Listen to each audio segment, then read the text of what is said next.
And here we are. It is the last episode of the 2017 Future Forward podcast, but not the last episode. We're going to be back next year. We're not. No, we're working on this. Yeah. This is the marketing hasn't gone out yet, the assault, but this is this is starting to feel really like a good thing. It's fun. I appreciate, and you get all credit. I'll give it to you publicly for being the guy that delivers the goods on getting it produced. So we're not going to do a full-on year in review show because everybody else does them and they're boring as dirt. But I did, we spent some time before the show and we pulled a couple of topics that we thought were, if not emblematic of 2017, were like, at least for us in our worlds, were the three big looming things. And let's start with the one, and then kind of our standard love it, hate it up top. But we're gonna do, as you suggested, a little more of a what did you call it? It's like a poem. It's going to be a well, I called it a little bit of an op-ed. Yeah. But it's also a little bit in the form of a love letter or a happy holidays. So should I just roll into it? Yeah. In you go. Yeah. In you go. So I think we do this love it, hate it segment, and I think this has been a tough year for the internet. I'm going kind of personalization, making the internet as if it was a person. And I think a lot of justified bruises and scars and reputation damage. And, theoretically, the internet and social media is the cause of all evils. We've seen it politically. We've seen it criminally. We've seen it in research having to do with our children or what the effects are. But I think that this is just life. And I think what's really important is that the internet has been a game changer, more than just in a competitive, that sounds like too much of a business statement, but it has given a voice to great parts of the world and brought exposure and dialogue in places that it really hasn't been. There's a downside to that, and like any other powerful and potent force in the world, if you don't manage it, mitigate it, understand it, keep your eyes wide open, and check the effects and check on the people who are in charge of making things happen, it can go really wrong. And we got a lot of work to do, and we're going to talk about that. But I do think this is the year that, in the form of Me Too and all the revelations, the internet has been the platform and the voice. I give a big credit to that. And it's the continuation of a legacy that's gone on for many years. And so whether you go all the way back to things that Steve and I were familiar with back in the .com era, smokinggun.com used to expose documents. It was a more honest journalistic version of WikiLeaks before the time when it was about scanning documents in and releasing them, or what happened in the Middle East over the last few years with voices being raised through the internet and Twitter. So I just, there may be some coal in the stockings of the Zuckerbergs of the world and a few people like that, but the internet, I think, deserves a break, and I think that we have to just harness this thing in the future.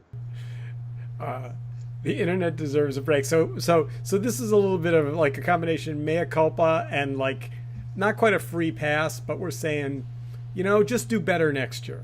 Yeah, it's do better to the people involved, but it's also a little bit of a love letter to the internet and the power of the internet to do great things, to do good things, and to bring about, sexual harassment and police brutality and bad behavior by executives is not a new thing, but the kind of flashlight that can be shined on it by the internet and the voice that's given to people that might expose these things, that's a new thing. So we're going to do 3 chapters today, and let's just jump right into the first one because I think it actually is a really good kind of jumping off point from the internet love letter, which is, this really is for many of us a year of soul searching about tech, about what it could do, what it is capable of doing, and also what it's done wrong. And I think maybe not to put Facebook on the hot seat, because they're certainly not alone, but if you just look at Mark Zuckerberg's evolution from when first said, you impacted the election, he laughed. Yeah. Yeah. His first reaction was, and that wasn't like the PR department told him we're going to make light of this. That was his honest reaction. Yeah. Like, you're kidding, right? Yeah. And then he took a rather long and deep journey over the course of the year into realizing, no, actually, Facebook did play an impact, a meaningful impact on the election. Go on.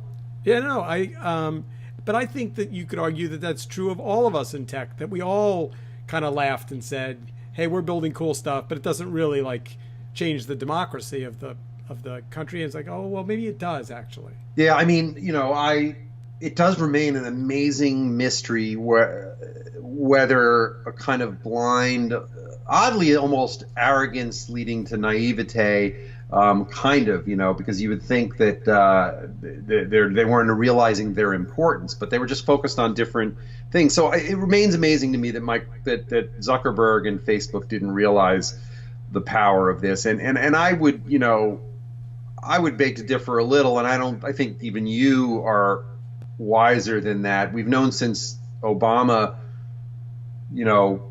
used incredible techniques in his campaign in 2008, that this power is immense. And now it's in the hands of, the people and a lot of just distributed forces. And so, there's categories here, right? There's a platform that's matured and now has a power that you can't even harness. And then there's the people involved in the companies and what is their responsibility. And then there's kind of, affecting politics, affecting, the lives of individuals, affecting, our civility. A lot of research that's almost longitudinal has come out in the last year or two that's kind of also buttressed some of the things that, you mentioned. So it's a soul-searching year, but, you just got to keep your eyes wide open. And by the way, just to be clear, just so we don't leave Facebook hanging out there alone, I mean, Amazon, how many of us, everyone raise your hand, if a dramatically larger portion of your holiday shopping this year was done sitting in front of a keyboard and going, Aunt Edna, she likes crockery for your aunt. Oh, look, ship it to her, put a card in it, done. Yeah, if you took Amazon on that stuff, you took, you might be a Windows, not a Mac family, but either way, consider for me, we're a Mac family, and the amount of money and the scope of the impact that Apple has on us, plus for us, Verizon, which is all of our, if you put those three things together, you're talking about a significant chunk of what we spend per year. It's amazing.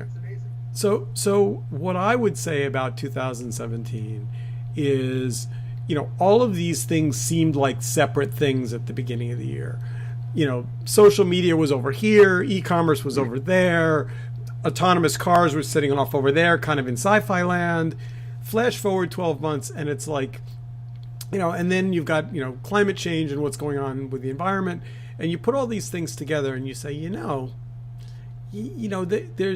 there is no one other than a very small group of people that have their head buried in the sand that don't believe that when you take social media, mobile technology, e-commerce, and driverless cars, just as those, and put them on the planet kind of all at once, that they will change the way we live, the way we work. Yeah, and I think that there's another maturity that's driving all of that, which is the power of data and analytics and the behind the scenes and not just what people know about us and the privacy and security, but the way things can be automated, things can be programmed, things can be made to do things in very powerful ways that are different, what you see from what I see and where we're sent to. And that stuff, I think, also got a little out of control, too. And so, and that powers all those things. So is there any chance that it's going to get better before it gets worse, or I mean, are we at the bottom of this well and now we're going to climb out of it, or is 2018 going to be even darker? That's a really good question. Yeah, sorry. No, and you and I talked right before we got on the air about the difficulty to take things out of political context, not just political context, but polemical political context. And so my first answer, which I'll try to get rid of, and so we can not make it the albatross, is, well, for most of the year, it may be that way, and well, let's see what happens next November. The year could end in a little sweeping, my gosh, the light is there. Because I really do feel like there are parts of this are driven by politics and don't even feel political to me. This is the kind of thing that, net neutrality went by the wayside.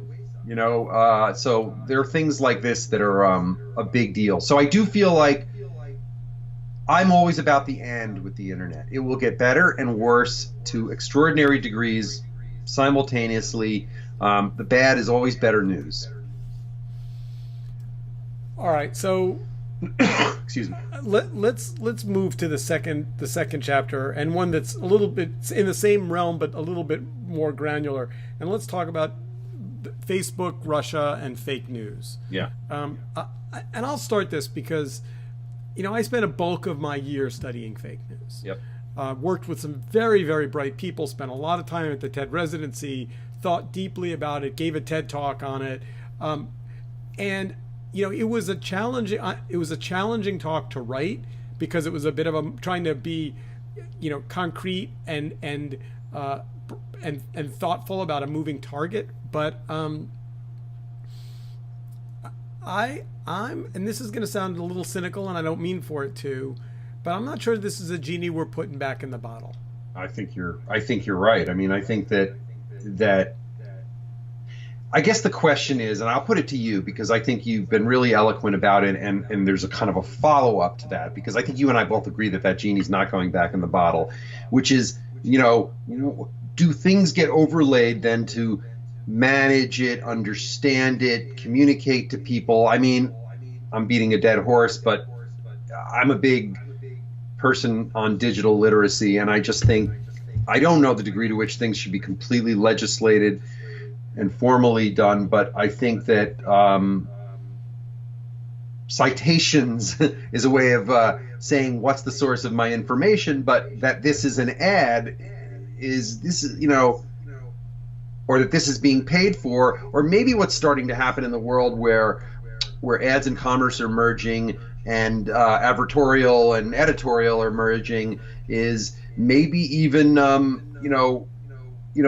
news needs to be accounted for in that way, right? The story can go run loose and leave the moorings of Fox News and become the thing about, what was it last week that Megyn Kelly was, canceled and dying or whatever. So I don't know. Do you think that things can be done to mitigate it even while the genie's out? That was a long-winded question. So here's the thing. For as long as I can remember the news business, there was this hobby horse of objectivity, particularly television news. We're gonna both sides. We're gonna equal time. We're gonna give both.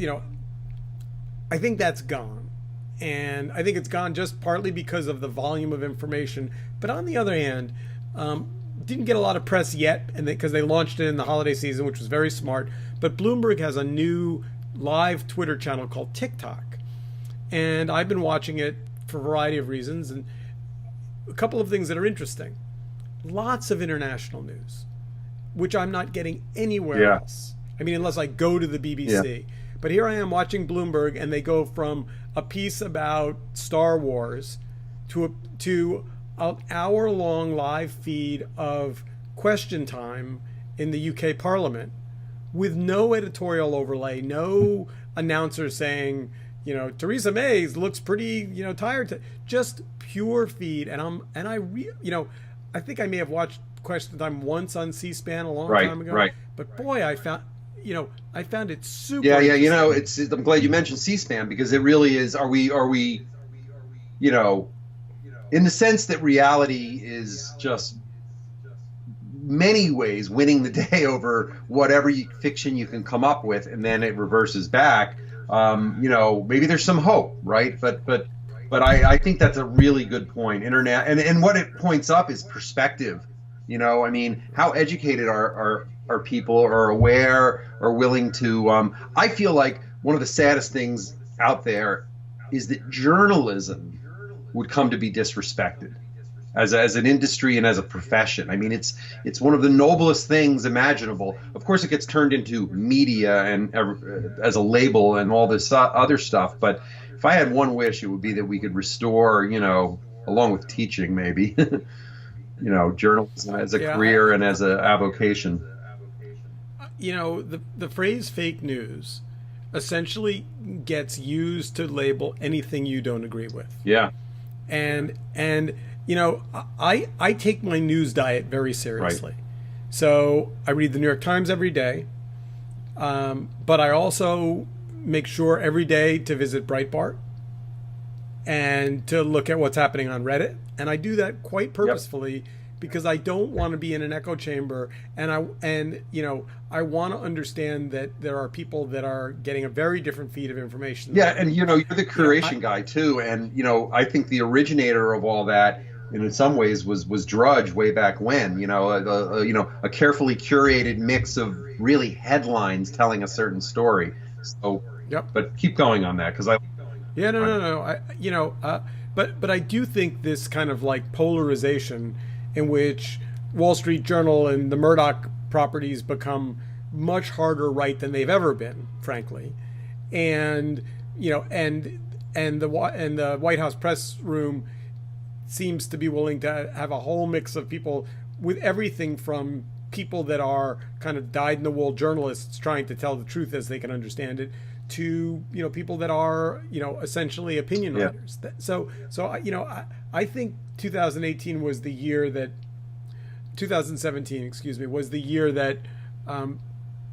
that the news business had to take a hard look in the mirror and realize that when anybody can get online and broadcast, when anyone can get online and publish, all the news that's fit to print era, in which there was limited bandwidth, cost of papers. Right. I know. Have you seen the movie The Post yet? Yeah. I just came away from it thinking, boy, the world. No, the world was. I want to note something you said too earlier because it's part of this exact piece. Is you said it's now that when we don't agree with something, we call it fake news. Well, have we all adopted the kind of psychology of Donald Trump? I mean, he's the one who literally says that and does that. And I guess the thing that again sweeps me into the politics of this a little bit is the false equivalency of the fake newsization on the liberal versus conservative side, because it just, the lack of belief in science and the discrediting of science and higher education. And this is sort of a bald statement of a cynical bald statement of truth doesn't matter. And I understand that maybe implications wise that may dangerously be true, but it isn't true, strictly speaking. Very. Yeah. I don't even know how to answer that except to say, I think it's easy to fall into your own echo chamber and say it isn't fake because I agree. All right, so and then the part of what's going on and part of why this is complicated is there is clearly Trump advisors led strategy to discredit news, to discredit the FBI, to discredit Mueller in advance of what they believe is going to be some more indictments. Yeah, and the ability to lob a grenade message of the day wherever it originates from and be reinforced by some of those places that you discussed, and things harden into fact or conventional wisdom instantly. It's amazing. And if there's been one surprise in Trump is that who he's put around him and what has emerged around him, things that are not inside but Fox and everything else. I think it's been surprising to some people, the effectiveness alongside the bungling and the amateurishness, because there's a lot of danger out there, and the year went 3/4 of the way through without a lot of real things happening, and then the year ended with a bunch of things happening that are real, that has changed the equation in this country. Yeah, we could do a whole show on the tax bill. No, Let's I not. understand. Let's stay in the holiday Yeah. spirit, such as Yeah. it is. All right. So last but not least of the three categories that let's talk about what we think 2018 is going to look like in terms of what's on the horizon, specifically for the New York tech community, which you and I both know well, but more broadly, like, is it going to be a year of retrenchment? Is it going to be a year of massive M&A? Or, what, I mean, among other things, the tax bill, which I just promised we wouldn't talk about, did offer up a lot of companies access to basically repatriate a lot of cash. Yeah. So the question is, at a lower tax bill, will Apple go on a spending Well, spree, this is really, I think you're right in the vortex. And I think the very first article in our kind of syllabus for these topics was a really excellent article talking about the power that is just not ceasing among the big 4 or 5. And I think the footnote to what you just said is that, if you're big and corporate and have profits, then the taxes are a big deal in the margins. Some of this stuff is a little outside the realm of even, adolescent Series B kind of ventures that are still, whatever, haven't had the exit or the IPO or turned a profit or whatever. But that's the world that we're living in. And so I do think that this is going to be a year that suggests the big can get bigger. Because if you throw in net neutrality and the control of certain things, I think that it's going to take 9 months, but the challenges to independent content is going to be one of the stories to watch. Does AT&T Time Warner close? I think it has to. There's nothing that I'm not a big believer in. It's not. Times have changed enough. There was a time when you had 3 TV channels, and it was very important that it wasn't, in New York City, someone owned all the newspapers, all the TV, all the radio. But the sources, there's not a logical, but it is an amazingly fascinating counterpunch. The Disney, Fox versus the AT&T, story, because of not. Sort of the political implications in exact similar situations.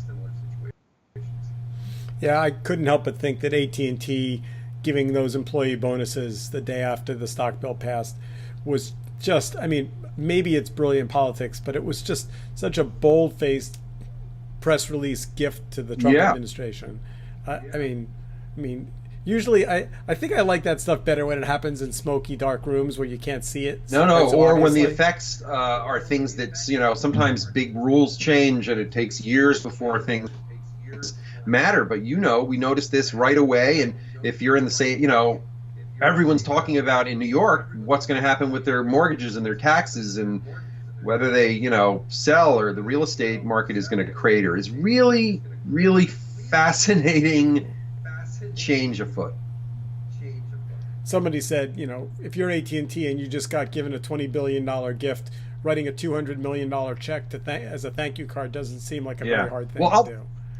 I was like, all right. Yeah, exactly. No, it's really great. I'll say this also about New York. New York was originally in the .com was sort of, its own market and a font of, the media and content and creative side of digital as it emerged in the 90s. And now it's back to being New York, which is to say it's the indoor for international ventures, it's the outdoor for globalizing U.S. ventures, and it's a nexus of many industries. And so I think that you're going to see a continuation of trends around that are going to be interesting. And I also think that we've talked about this, but artificial intelligence and high tech, is really starting to be embedded in these companies, and there's more of that kind of expertise in New York City that there's ever been.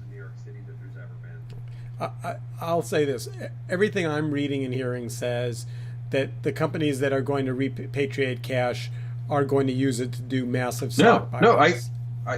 To me it's obvious. It's just ridiculous. And I was with some bankers at a holiday party last night, and they kind of shocked me by saying what a terrible state Wall Street's in right now. And which shocked me, because from the outside, it's like the only thing that's going well is the stock market. But it just turns out, he said, that it's just so nuanced that the people that traditionally really won out in the stock market aren't necessarily the ones that are the big winners. Sure, a few banks are just maximizing profits, and but Wall Street itself is in transition. How things get financed, how things get profits get dealt out. It's I felt like he was in his own beltway there, because these feel like nice problems to have. So he didn't get a big bonus this year? He said that he and the half a dozen people on his team are making half the money that they made 10 years ago, relative to bonuses and crazy, things. Wow. So, Wow. But that may be more about what you said before. I mean, maybe the workers even at these companies aren't, necessarily getting the benefits except in token ways. Profits are being maximized, reinvested. Maybe everyone is Amazon now. Amazon just has always been aggressive about pouring the money back into market dominance at the expense even of profits. So we have 2 minutes left. I'm gonna ask you to come up with one wild, unpredictable prediction of something that happens in 2018. Something just completely out of the realm of possible. Completely out of the realm of possible. Well, but not. I mean, just something that would be surprise us all. And this may work a little bit, but not be as conventional wisdom. It seems like gambling may become legal. Whether it's powered by that rise of those companies. I'm forgetting their name for a second. That were on all the TV commercials around baseball and football. Yeah. They're right, all offshore now. But I think that a lot of that, whatever. It only affects a certain kind of number of people. But I always, I don't have I almost will permit the libertarian view of something like gambling, and yet because it emerges as kind of a poor tax, generally it has terrible society implications. So, but that may be something that you start to see. So, I think Donald Trump has forever changed the tenor of U.S. politics. I don't think you're going to see a deliberative, thoughtful, carefully worded kind of, I think the era of the Barack Obama kind of, I'm gonna look at every angle and come up with a response. I think the fact that we've allowed the Trump Twitter presidency to continue for as long as it has tells me that the person who runs against him is going to have to be equally willing to use those new tools. And to me, when I look at the current playing field, I would put a couple of dollars on Mark Cuban as the Democratic / business left-leaning who's also Carnival Barker, who can be as quick with an insult, as sharply worded, as focused on confident in his ability to be kind of intellectually superior. I think I don't think it's going to be a soft spoken. I think that's a really good one, because I do think that this is a terrible development if it really happens that way.